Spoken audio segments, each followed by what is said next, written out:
Hola, ¿qué tal? Muy buenas noches, bienvenidos a Noticias 22. Rafa, ¿cómo estás? Tenemos un gran programa el día de hoy. Mi querida Laura, muy contento de saludarte a ti y a los amigos del auditorio, y en efecto porque la literatura y las artes plásticas se apoderan esta noche de Noticias 22. Por ejemplo, vamos a platicar con Santiago Roncaliolo, quien vive en Barcelona, un escritor de Perú que estuvo presente en la Feria del Libro de Lima. Una entrevista exclusiva y además también exclusiva la entrevista con Francisco Toledo en Oaxaca. Está muy interesante, me encanta esta entrevista. Hay revelaciones como, por ejemplo, que él, en lugar de ser pintor, le hubiera gustado ser antropólogo o lingüista, imagínate. ¿Y qué está pasando con el Museo del Yago? Vamos a averiguarlo en un ratito más. Y por si esto fuera poco, Laura, también vamos a estar platicando de El muralista de la lente. De Leo Matis, quien dejó una huella profunda en el México de mediados del siglo pasado. Y su hija nos habla al respecto. Esto y mucho más en Noticias 22. Comenzamos.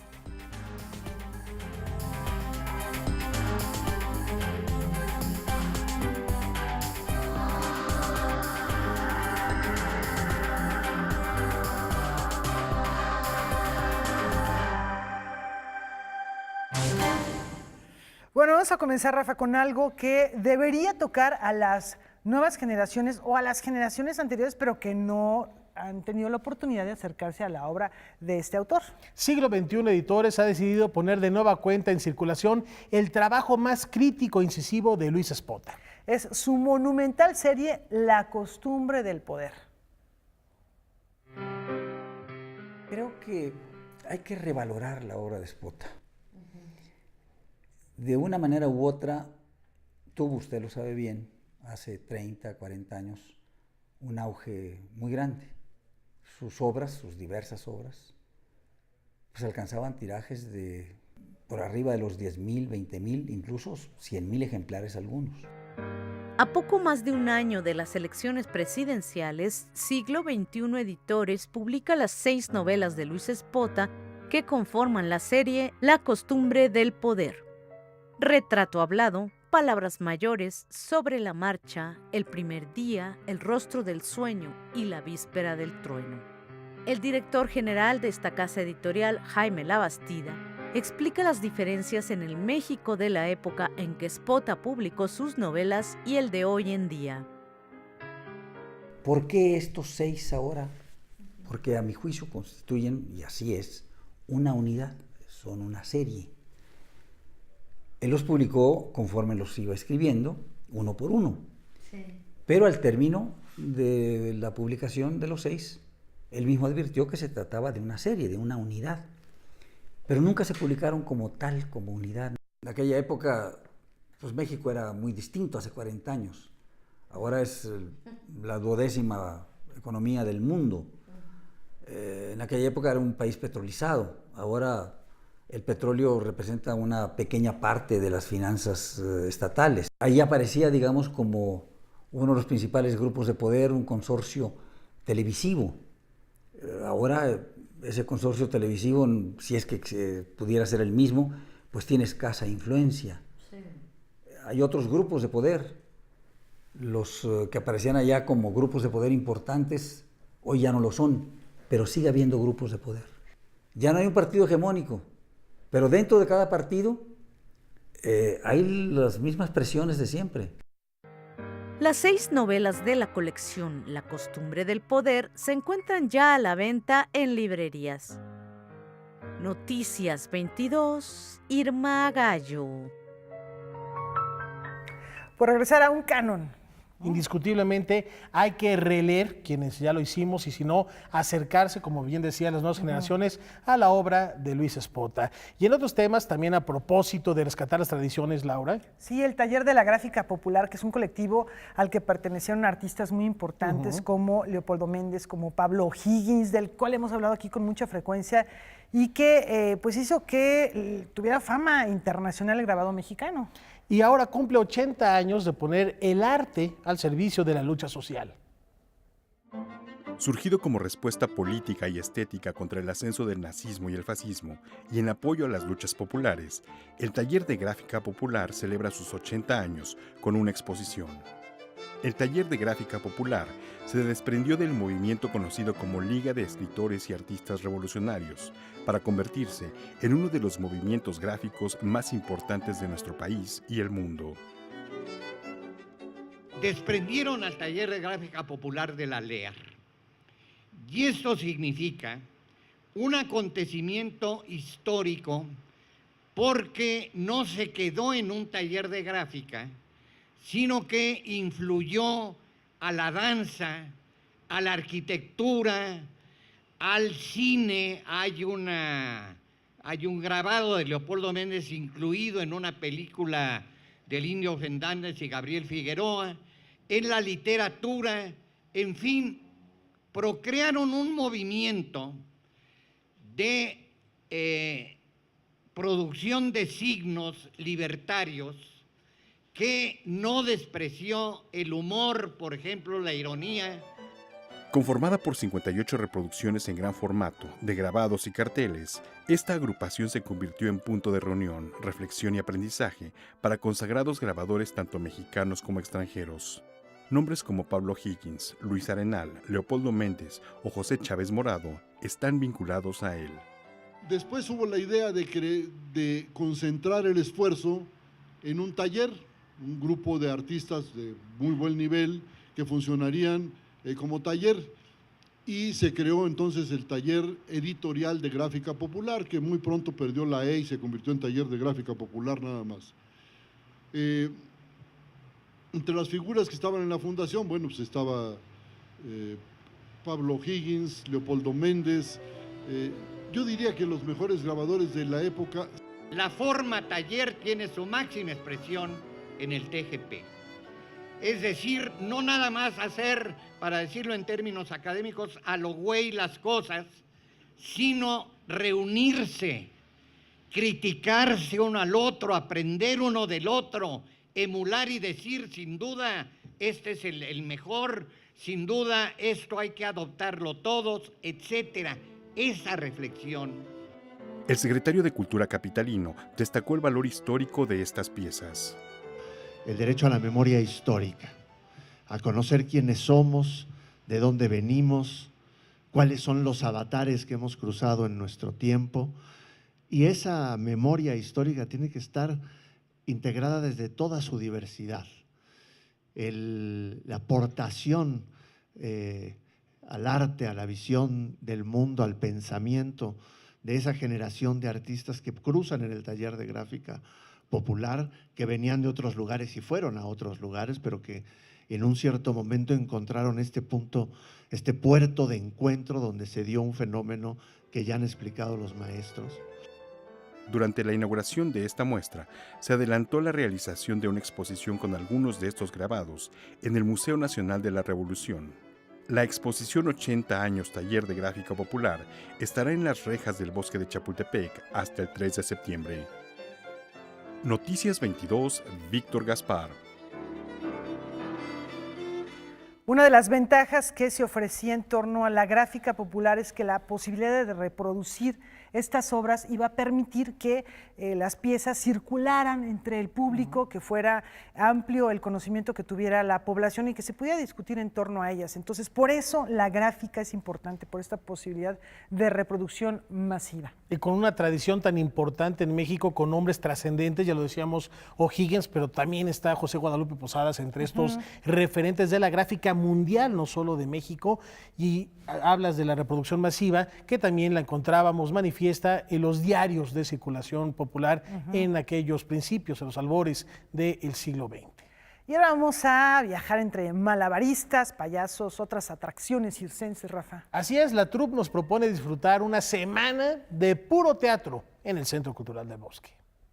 Festejando los 20 años de puro teatro. Es un circo para toda la familia, donde pues ahora con esta cosa de la prohibición de los animales, en el caso de los circos verdaderos, aquí sí hay animales porque son títeres, porque se manejan en cámara negra por muchos titiriteros, payasos, malabaristas, en fin. Creado por la compañía La Troupe, la edición 20 del Festival Puro Teatro dio inicio con una obra de esta agrupación. Titerino Circus Troupe, para continuar toda la semana con funciones en el Teatro Julio Castillo y en la Sala CCB del Centro Cultural del Bosque. El Festival Puro Teatro nos da muchísimo gusto que cumpla 20 años de existencia. Esta es la edición número 20 del festival y que fue creado por la troupe en el Teatro Isabela Corona, exactamente hace 20 años, cuando estuvimos coordinando ese teatro para Teatros a la Comunidad Teatral, se llamaba ese programa del IMSS. Y bueno, el festival ha seguido. Queremos que se vea una muestra, que ese es el objetivo del festival cada año, de lo más representativo que hay en el teatro para niños en la Ciudad de México. Además, antes de cada función se llevan a cabo talleres gratuitos en el lobby del Teatro Julio Castillo.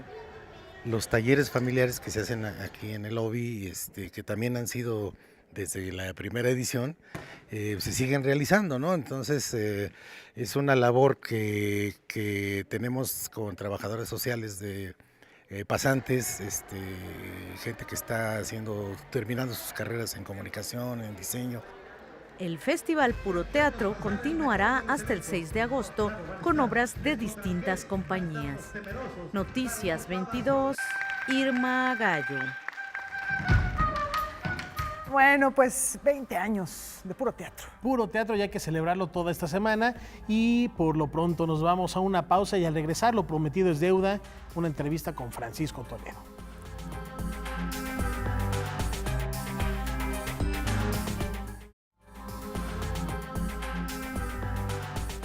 El fotógrafo y artista plástico colombiano Leo Mathis vivió en México largas décadas, una etapa muy fructífera para él, pero también para la gente que convivió con él en un momento en el cual se estaban desarrollando, hace rato ya veíamos el asunto, por ejemplo, del taller de la gráfica popular, en fin, y estas colaboraciones eran muy frecuentes y él viajaba de una manifestación artística como la foto hacia las artes visuales. Hacia el muralismo de manera particular, con quien entabló gran amistad con esos creadores de este fenómeno artístico en México y que lo llevaron a ser reconocido como el muralista de la lente. Pero ¿quién mejor para platicar de su legado? Que su hija, ¿no? Vamos Alejandra. con ella.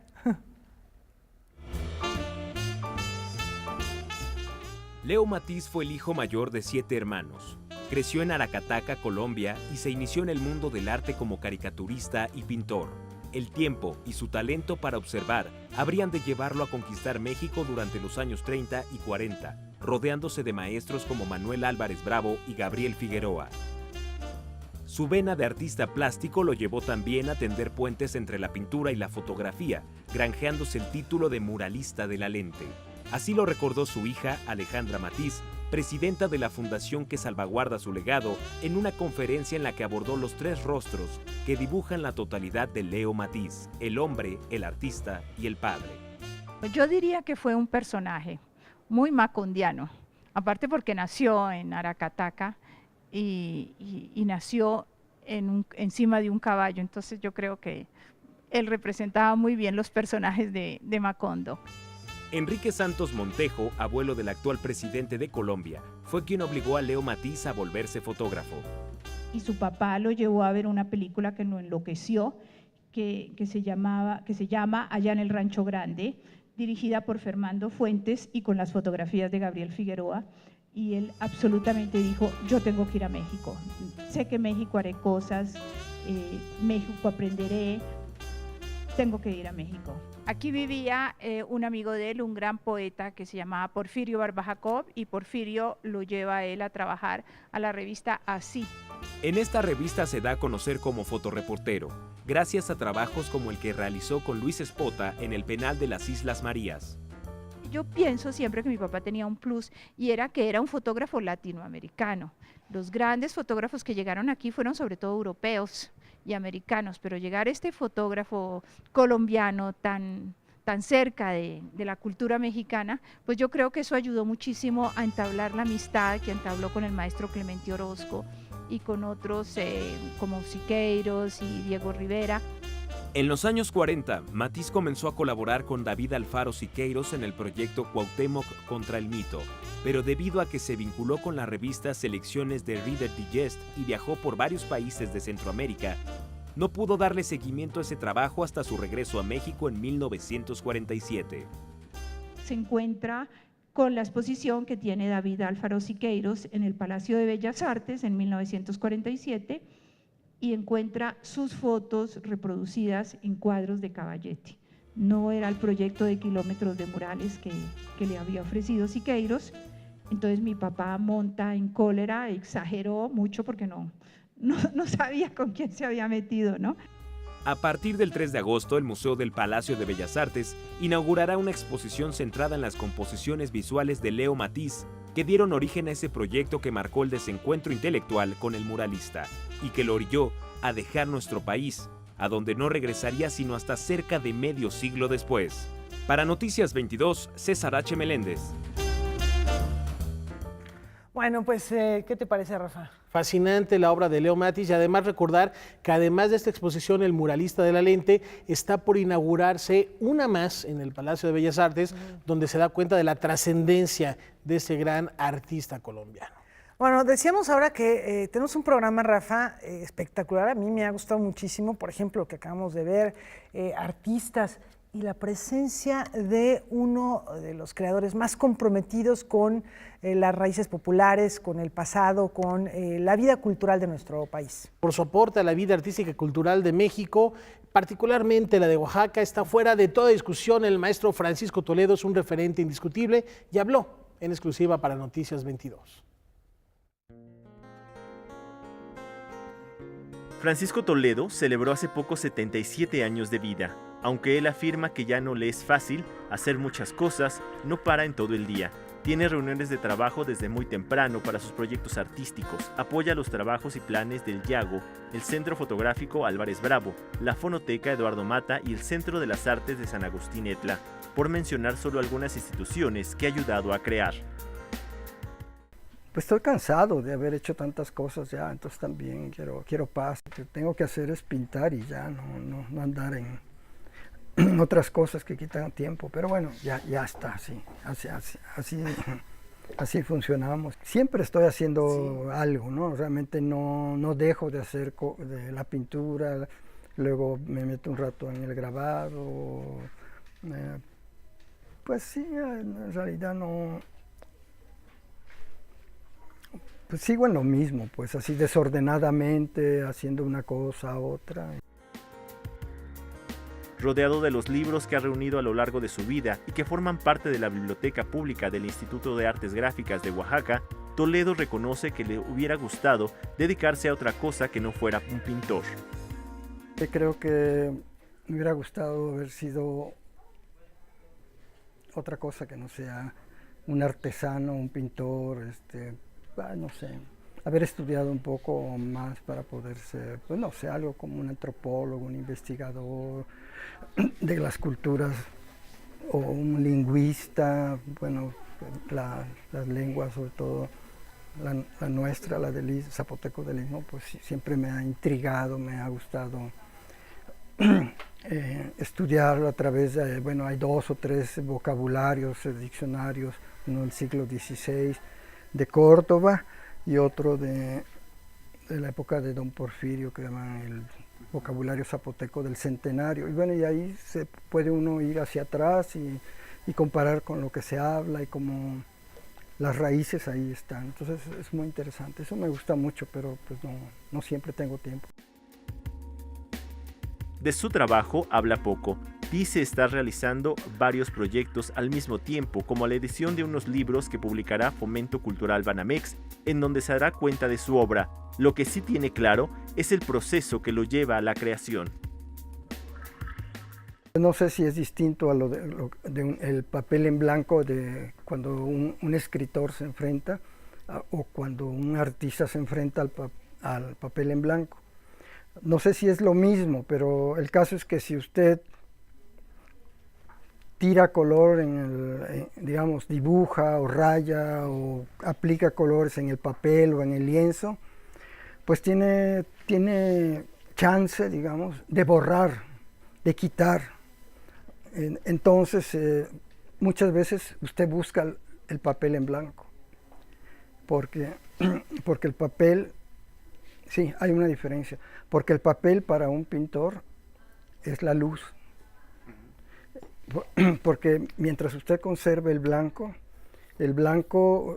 si pones un color transparente, el blanco va a aparecer, ¿no? O sea, está jugando el blanco con el color que pone. Ya si lo pone más espeso, pues destruye el blanco. Pero hay una luz que refleja que se refleja en el papel en blanco, que es muy importante. Y si usted sabe manejar eso, entonces el problema no es el papel en blanco, al contrario, el papel blanco es una solución. Y muchas cosas de las mejores cosas es cuando usted hace algo mínimo en el cual respeta la textura del papel, el color del papel, pues todo eso es muy importante, ¿no? Y el barro tiene un espesor, tiene una opacidad, es opaco. Entonces no es el... Claro, lo puede pintar de blanco al principio y después sobre eso trabajar, ¿no?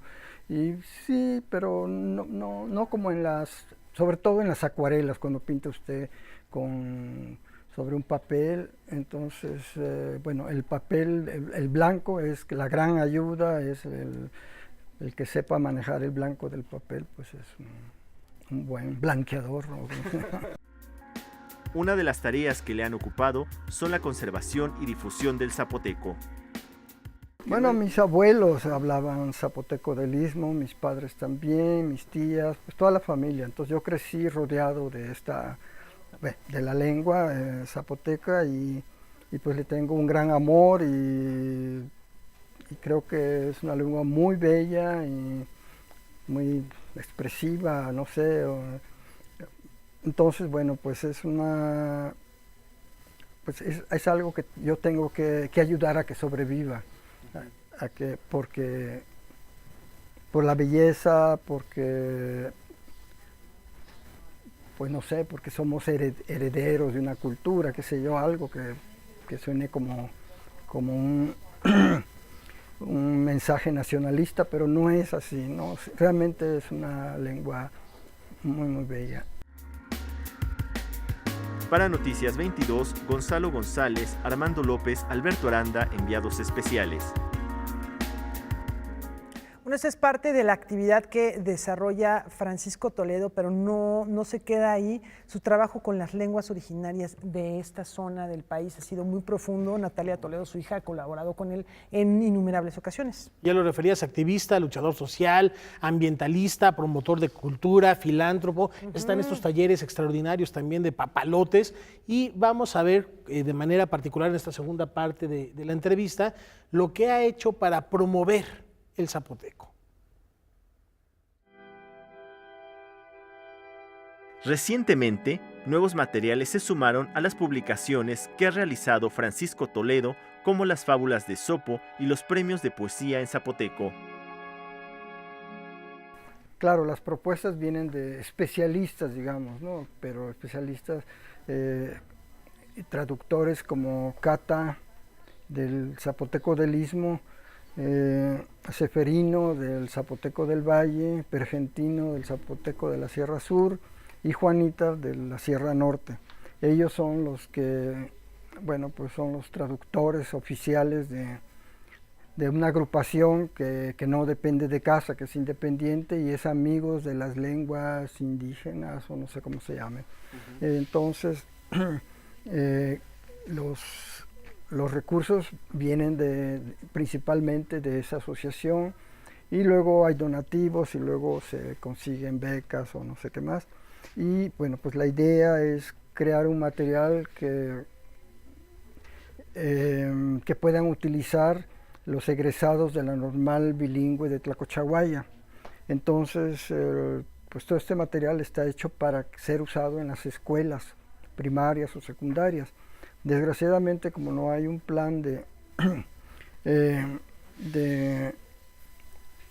que cuando los muchachos terminan sus carreras, no regresan a sus lugares de origen, generalmente se van a otras comunidades donde ellos no hablan la lengua, entonces se ven obligados a enseñar en español,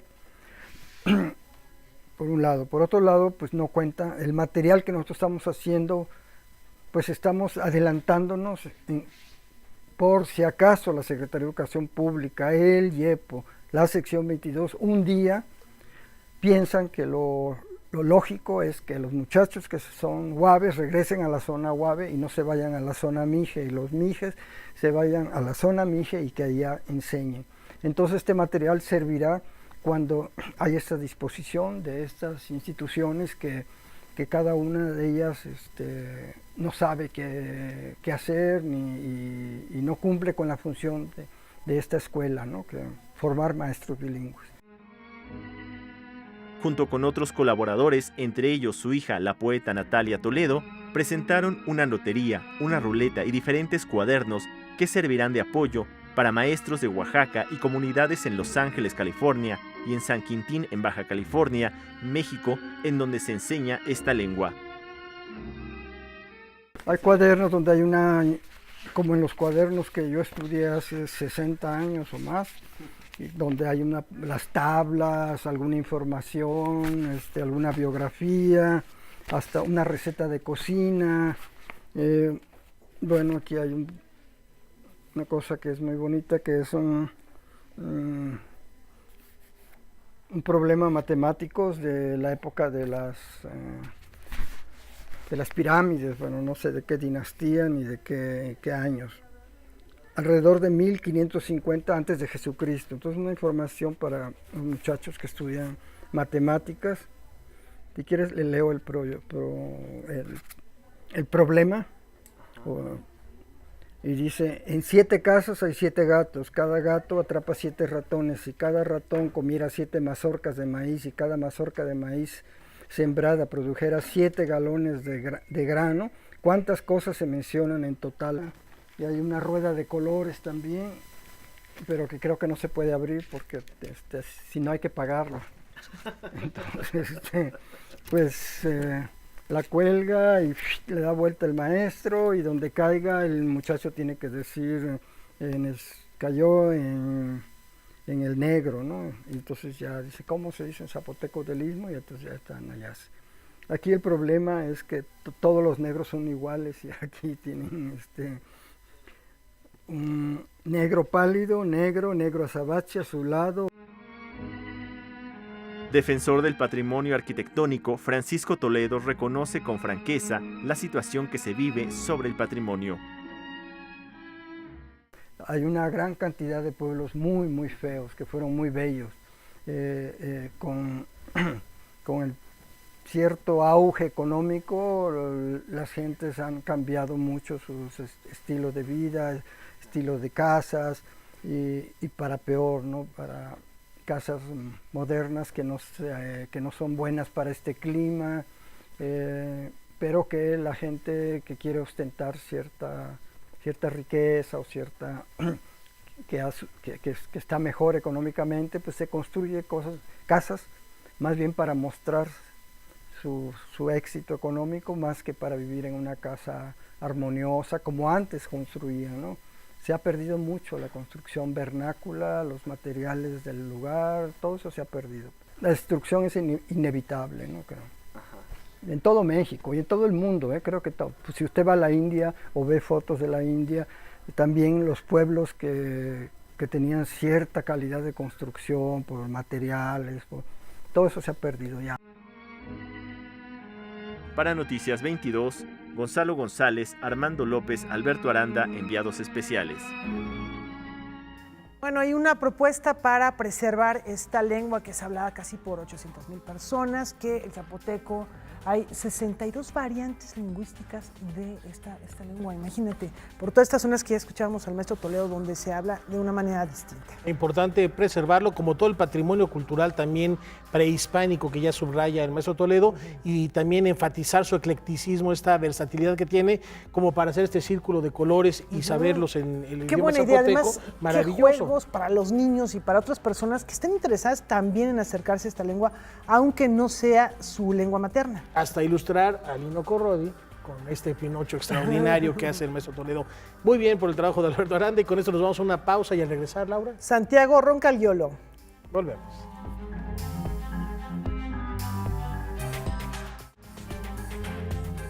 El Festival de Cine para Niños y no tan niños, La Matatena, cumple 22 años. Y lo celebra con un vasto programa que trasciende las fronteras de la República Mexicana. Vamos a conocerlo.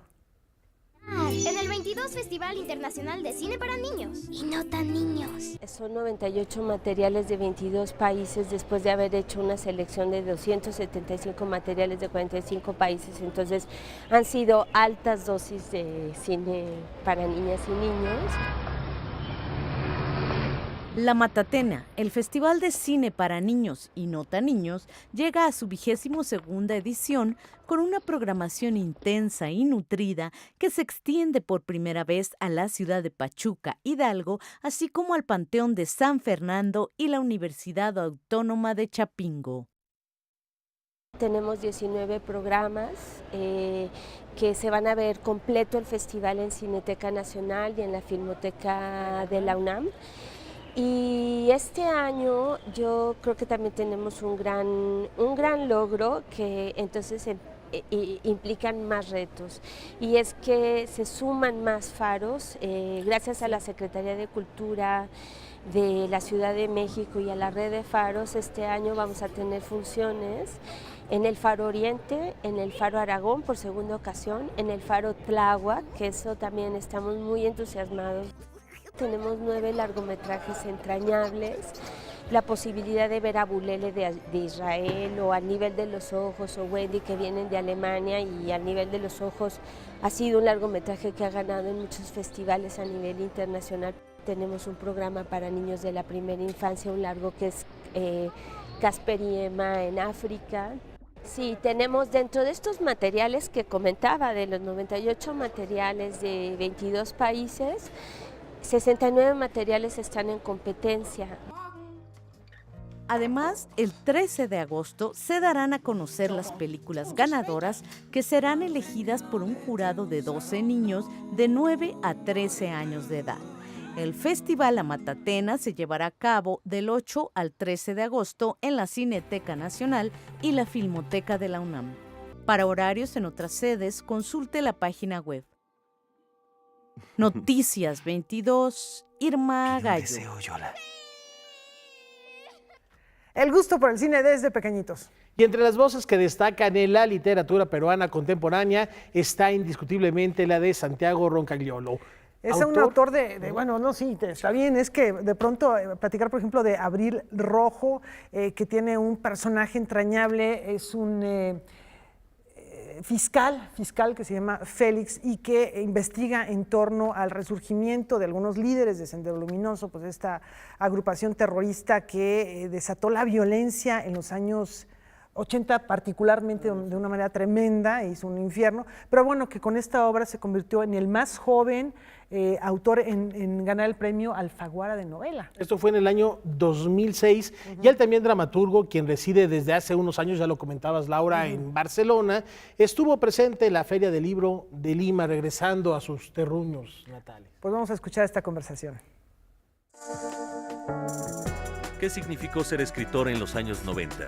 ¿Qué significa hoy en día?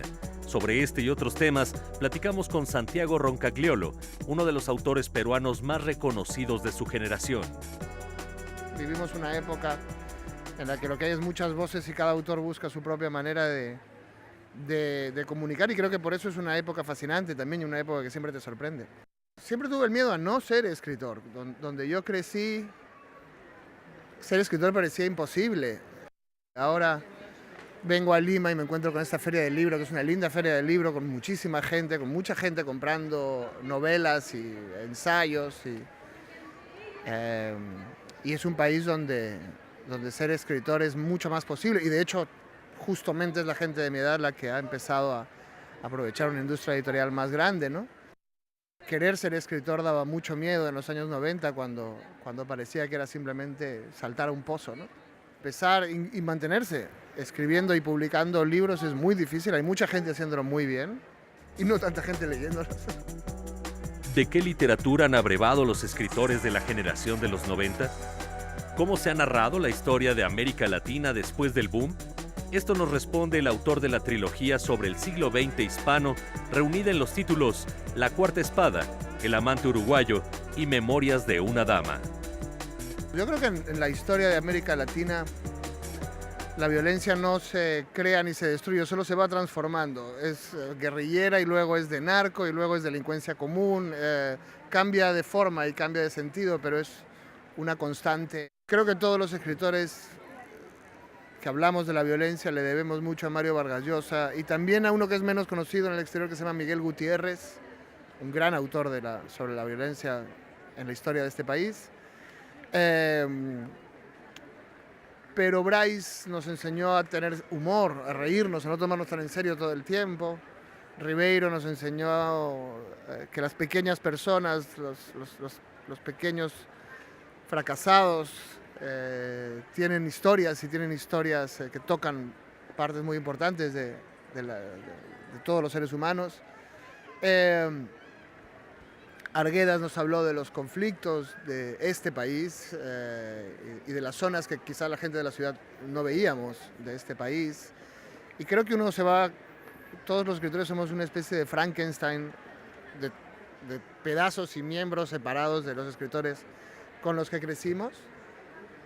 Pero en mi caso eso también incluye escritores de muchos sitios. Ese también es un cambio en esta generación. Yo creo que todos hemos crecido con peruanos, y con mexicanos, y con japoneses, y con franceses, y con Estados Unidos, muy importantemente, Inglaterra, muy importantemente.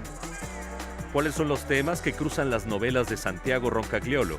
¿Cómo vive la escritura desde su madurez y qué ha significado escribir desde el exilio?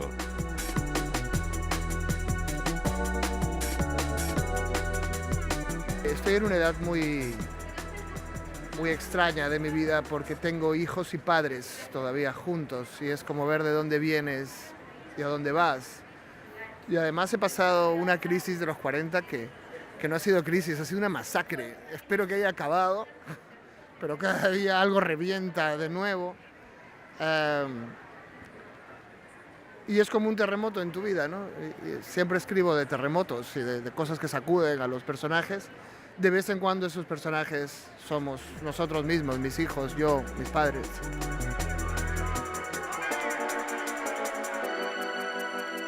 Pero en muchas de mis novelas la masculinidad es un tema. Yo precisamente pertenezco a la generación de la decadencia masculina, en la que el hombre fue completamente derrotado y tiene que serlo. Y asistimos a un mundo nuevo, a una distinta repartición de los roles. El hombre, yo creo que sobre todo el hombre latino, el hombre latinoamericano, que viene de una cultura muy machista, en este momento es una especie asustada, acobardada y atrincherada, sin saber qué hacer con lo que antes era su símbolo de poder, ¿no? Y que le cuelga entre las piernas. Siempre he sentido un gran interés por cómo somos los hombres, cómo son las mujeres, cuáles son los modelos en los que deberíamos encajar. Mis personajes siempre son gente que de un modo u otro se siente diferente, siente que no termina de encajar en su grupo social. Y el 90% de las ocasiones de sentirte diferente tienen que ver con el sexo, tienen que ver con no ser el tipo de hombre que debería ser o el tipo de mujer que debería ser según lo que te pide la sociedad. Pero la mayor parte de mi trabajo tiene que ver con el mal, con el miedo, con la ternura de los monstruos, con la gente que hace cosas horribles por buenas razones y cuyos sentimientos, a veces tiernos y dulces, los convierten en monstruos.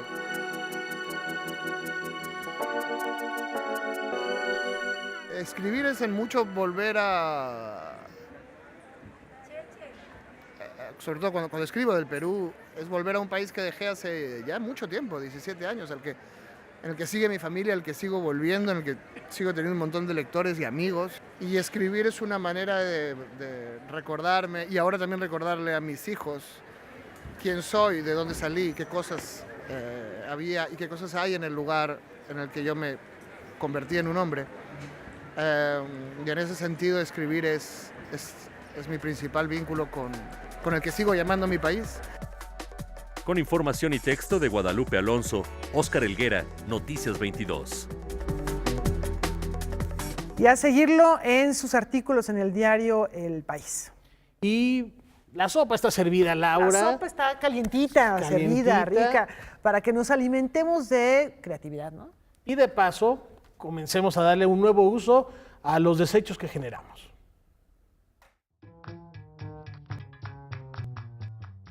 Bajo el eslogan Alimenta tu creatividad, Maruchan México lanza la 4ª edición de Sop Art, un concurso que nos invita a desatar nuestra creatividad y liberar al artista que llevamos dentro.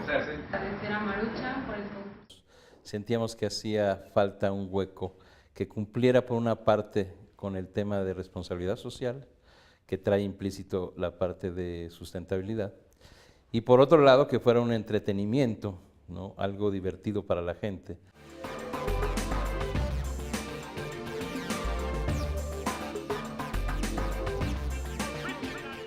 O sea, todos los empaques los estamos tratando que se reciclen para que se conviertan en obras como esta, en donde hay una dedicación, hay un trabajo y hay un proceso en donde realmente es de reconocimiento para la gente que hizo esto. Desde su creación en 2014, esta iniciativa recibe cerca de 400 obras por año, hechas en su totalidad de materiales reciclados en 2 técnicas plásticas, collage y escultura.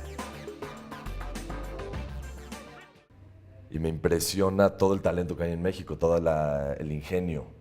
Y al ver todas estas obras, se me abrieron los ojos, así, la mente a nuevas cosas, hasta como para mis propios proyectos.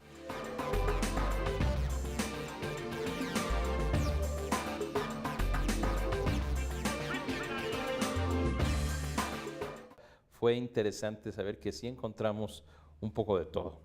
Desde artistas que estaban pues ya dedicándose a esto, como gente básica, común y corriente, escolares, amas de casa, trabajadores de oficina, de todo, que dijeron, esta es una buena oportunidad para mostrar nuestras obras. Y como les dimos temas libres, pues llegaron de todo. Llegaron desde obras que tenían que ver con la vida, con el espacio, con cosas mexicanas, o sea, hubo un poco de todo. Este año, por primera vez, el concurso contará con un jurado conformado por 5 artistas plásticos consumados, encabezados por el escultor Aldo Chaparro. Una vez elegido al ganador, un centenar de las mejores obras se exhibirán en el Museo de Arte Popular. Porque todos somos creadores, nomás que pues, nos dejamos llevar por nuestra vida cotidiana y se nos olvida que todos tenemos esta fuerza de crear, esta chispa, ¿no? La recepción de trabajo cierra el 17 de octubre. Para más información, puede consultar el sitio web sopart.maruchan.com.mx. Para Noticias 22, César H. Meléndez. Bueno, con todo se puede hacer arte. Con todo Al se final puede. de cuentas. Poco de creatividad y sale el artista que llevamos dentro. Una pausa.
Los cómics se desbordan de los cuadros de diálogo, de los globos, Rafa. Más allá de las viñetas, este colectivo Foul Duo nos invita a conocer las nuevas dimensiones del noveno arte.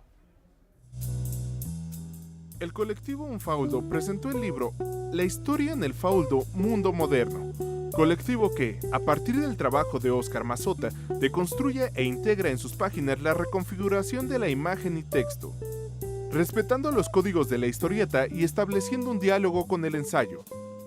Es un libro que sacamos hace unos años.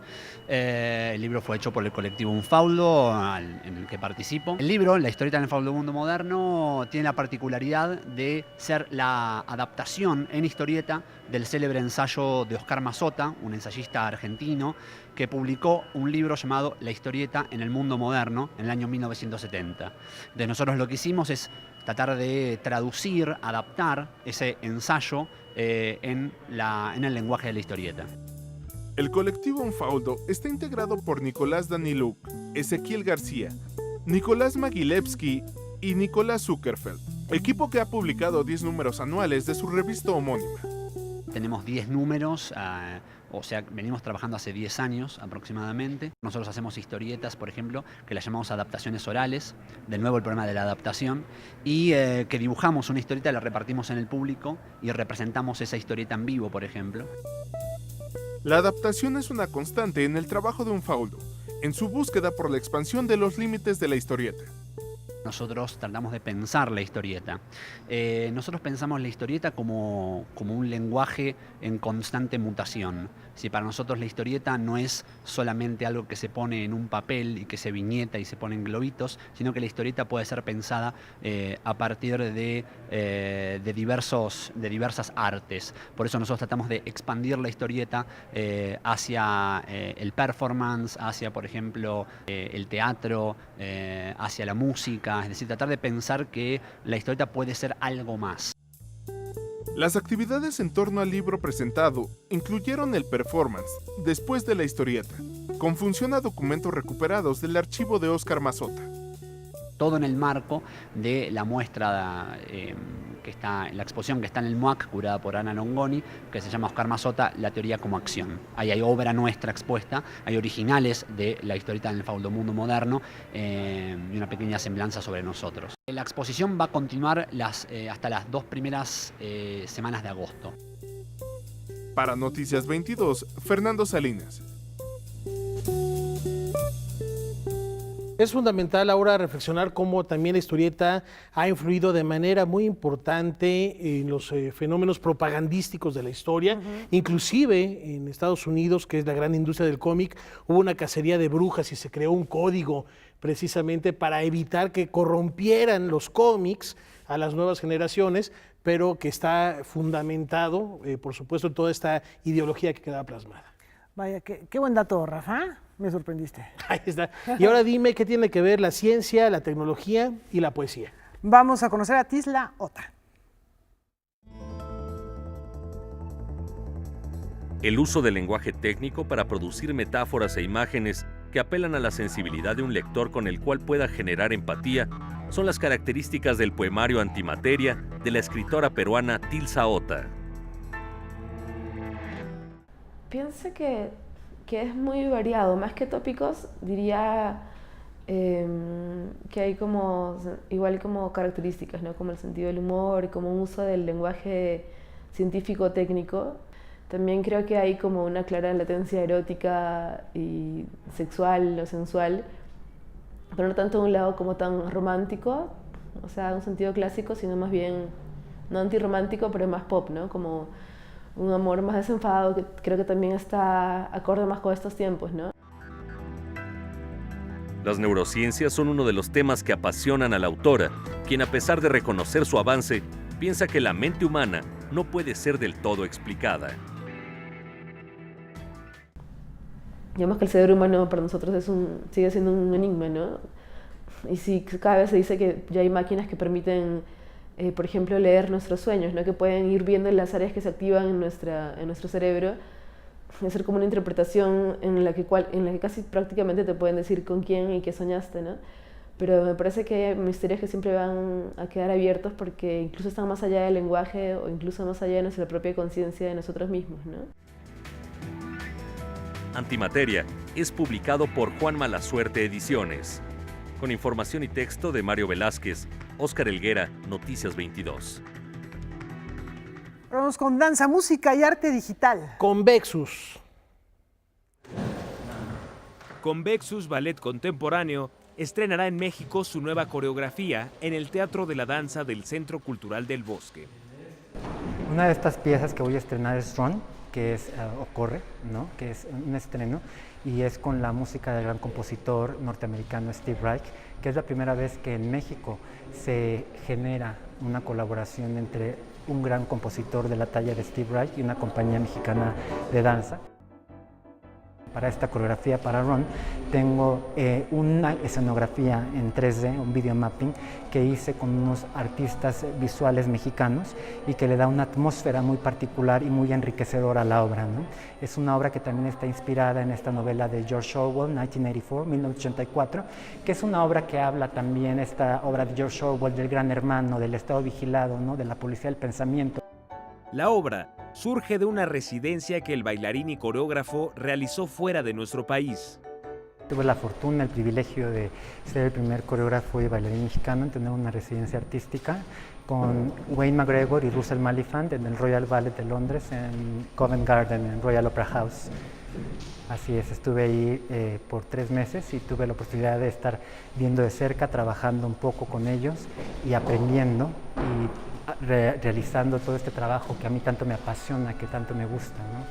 que es la danza, la creación coreográfica, y ver lo que se está usando, lo que se está haciendo en otras capitales, ¿no? Con la danza. Es una composición coreográfica basada en diferentes ejercicios de improvisación que desarrollé con toda esta cuestión de la kinesfera de Rudolf von Laban, diversas tecnologías de improvisación, pero que yo fusiono con el ballet clásico. El programa se complementa con la pieza Contrapunto, estrenada en el 2016 en el Teatro de la Danza. Con información de Salvador Perches Galván, Francisco Hoyos, Noticias 22. Y es momento de despedirnos, lo haremos recordando a un gran pianista, un hombre excéntrico, alguien que además, por ejemplo, le encantaban los pianos Yamaha, era fanático, viajaba con el piano por todos lados, tenía problemas por eso, Se cumplen 20 años de la partida de este hombre cuya técnica y amplitud de repertorio impactó. Esta es una interpretación de Chopin y nos referimos a Jaroslav Richter. Que lo disfruten y la cita queda hecha para mañana.